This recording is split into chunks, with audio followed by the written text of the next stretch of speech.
Selamat pagi saudaraku yang kekasih. Pagi ini kita sebelum beraktivitas, kita akan merenungkan firman Tuhan. Namun sebelumnya mari kita berdoa. Bapa di surga, terima kasih kami sudah bangun, kami akan beraktivitas, namun sebelumnya kami akan merenungkan firman Tuhan. Berkati hamba-Mu, juga berkati kami yang mendengarkan firman Tuhan. Dalam nama Yesus kami berdoa. Amin. Saudaraku yang kekasih, firman Tuhan yang akan kita renungkan pagi ini terambil dari kitab Yakobus pasalnya yang kelima, ayatnya yang ke-10. Firman Tuhan berkata bagi kita demikian. Saudara-saudara, turutilah teladan penderitaan dan kesabaran para nabi yang telah berbicara demi nama Tuhan. Saudaraku yang kekasih, firman Tuhan ini mengingatkan kepada kita di mana Yakobus mengirimkan surat kepada jemaat dan tidak diberikan nama jemaat yang menerima surat ini. Namun kita percaya bahwa mereka-mereka yang menerima surat ini adalah orang-orang yang sudah percaya kepada Tuhan Yesus, yang sudah menerima berita keselamatan. Namun saudara, pada waktu Yakobus mengirimkan surat ini, di mana jemaat ini menghadapi bermacam-macam penderitaan, bermacam-macam pencobaan. Pencobaan yang mereka terima itu adalah dari orang-orang yang tidak senang Injil itu bertumbuh dan berkembang. Mereka-mereka yang tidak senang berita keselamatan itu dikabarkan bagi setiap manusia. Namun saudara, Yakobus mengirimkan surat ini sebagai penguatan, sebagai penggembalaan agar jemaat yang menghadapi penderitaan itu sabar menantikan pertolongan yang datangnya dari Tuhan. Yakobus tidak mengirim kekuatan bala tentara. Yakobus tidak mengirim pasukan, tetapi Yakobus mengirim surat kepada jemaat-jemaat yang saat itu dalam penderitaan. Saudaraku yang kekasih, penderitaan itu adalah merupakan bahagian dalam kehidupan orang-orang yang percaya, terutama jikalau kita memberitakan perbuatan-perbuatan Allah yang ajaib. Maka Yakobus menjelaskan kepada jemaat, sebagaimana para nabi-nabi terdahulu juga menghadapi pencobaan dan penderitaan. Hal ini dapat kita lihat di mana beberapa nabi-nabi yang menyampaikan kehendak Allah baik kepada umat Israel maupun kepada orang-orang lain. Mereka itu selalu mendapatkan tantangan. Di antaranya Elia yang kita tahu begitu dahsyatnya yang dia hadapi dari Raja Ahab. Namun Elia tidak pernah undur daripada perbuatan-perbuatan yang harus dia lakukan. Maka kita tahu Elia mendapat kemenangan melawan nabi-nabi Baal. Demikian juga Yesaya yang mengatakan banyak nabi-nabi yang sudah korban. Maka Yesaya percaya bahwa apa yang dia lakukan itu adalah seturut dengan kehendak Allah. Maka Allah bertanya, siapa yang akan kuutus? Yesaya spontan menjawab, ini aku, utuslah aku. Demikian juga Yeremia yang kita tahu bahwa dia mengatakan, aku masih muda. Tentunya saudara, Tuhan mengatakan bahwa jangan kau katakan engkau muda.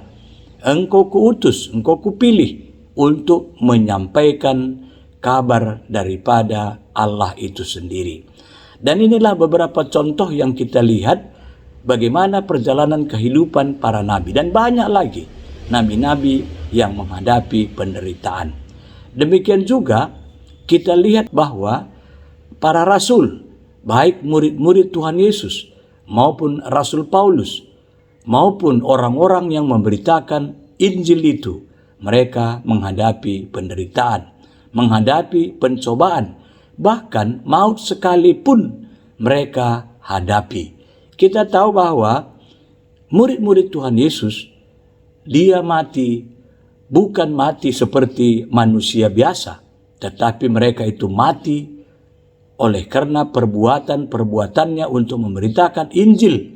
Maka mereka ada yang mati dibakar, ada yang mati dipancung, ada yang mati disalibkan, dan bermacam-macam persoalan yang dihadapi oleh mereka.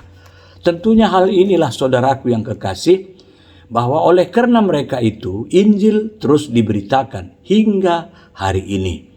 Maka Yakobus menjelaskan kepada kita apa yang harus kita ambil hikmatnya daripada firman Tuhan pagi hari ini. Yang pertama saudara, untuk memberitakan perbuatan-perbuatan Allah yang ajaib itu tidaklah harus dihadapkan kepada kita penderitaan. Namun itu bukan kehendak kita. Jikalau memang penderitaan itu juga harus kita hadapi, harus kita terima, maka kita membuka diri untuk menghadapinya.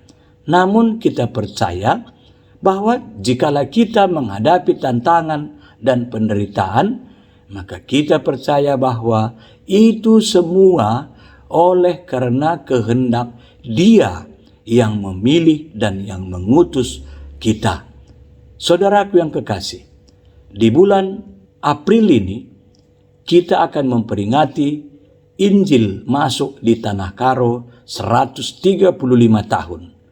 Sekaligus gereja kita GBKP akan menghadapi sidang sinode. Tuhan tetap setia kepada gerejanya. Tuhan tidak pernah membiarkan gerejanya. Tuhan tidak pernah membiarkan orang-orang yang setia menjalankan tugas dan tanggung jawabnya. Maka perjalanan Injil yang sudah 135 tahun itu akan terus diberitakan oleh orang-orang yang percaya kepada Dia, yaitu kita sebagai warga GBKP, baik kita sebagai Zaitun, maupun sebagai Mamre, maupun sebagai Moria, maupun sebagai Permata, maupun sebagai KAKR, maupun guru-guru KAKR, pendeta, penatua, diaken, bahkan pengurus kategorial sekalipun, kita ini adalah ditugaskan untuk memberitakan perbuatan-perbuatan Allah yang ajaib. Jangan pernah mengeluh, jangan pernah berkeluh kesah.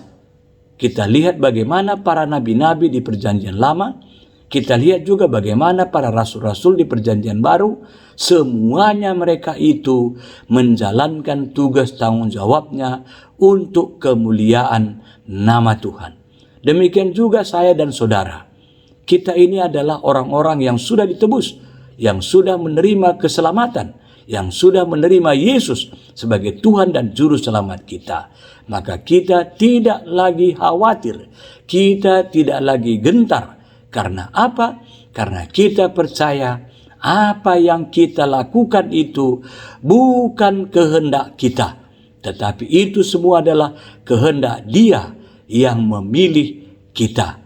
Maka dari itu saudara, marilah kita bersama-sama menjalankan tugas tanggung jawab kita semasih ada kesempatan diberikan oleh Dia yang memilih saya dan saudara. Selamat memberitakan Injil, selamat juga menyambut 135 tahun Injil masuk ke Tanah Karo, dan sekaligus kita doakan sukses sidang sinode GBKP. Tuhan memberkati. Salam. Kita berdoa. Terima kasih Tuhan, kami sudah mendengarkan firman-Mu. Kami percaya bahwa firman-Mu ini iya dan amin, dan firman-Mu ini adalah kekuatan dalam hidup kami.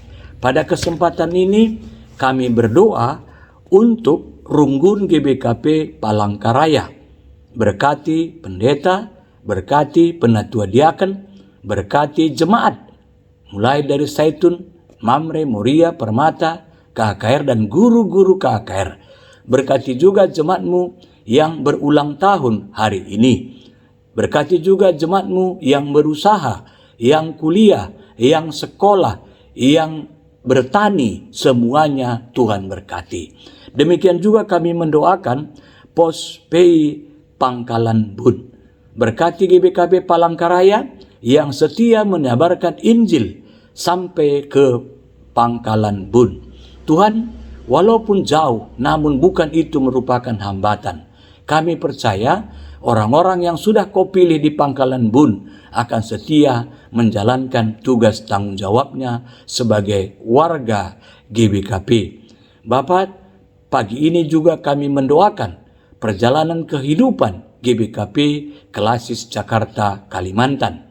Baik pendeta, penatua diaken, seluruh jemaat, semuanya Tuhan berkati. Dewasa menerima perbedaan.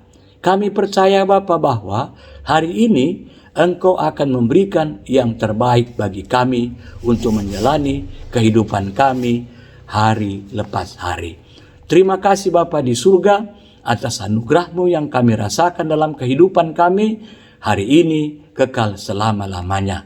Berkati kami semua, cukupkan kebutuhan kami, jauhkan kami daripada mara bahaya. Bapa dalam surga, inilah kami sebagaimana kami adanya, ampunkan segala salah dan dosa kami, dan kami berdoa di dalam nama Bapa kami yang setia selalu menuntun kami seperti yang Kau ajarkan kepada kami. Bapa kami yang di sorga, dikuduskanlah namamu, datanglah kerajaan-Mu, jadilah kehendak-Mu di bumi seperti di sorga. Berikanlah kami pada hari ini makanan kami yang secukupnya, dan ampunilah kami akan kesalahan kami, seperti kami juga mengampuni orang yang bersalah kepada kami. Dan janganlah membawa kami ke dalam pencobaan, tetapi lepaskanlah kami daripada yang jahat. Karena Engkaulah yang punya kerajaan, dan kuasa dan kemuliaan, sampai selama-lamanya.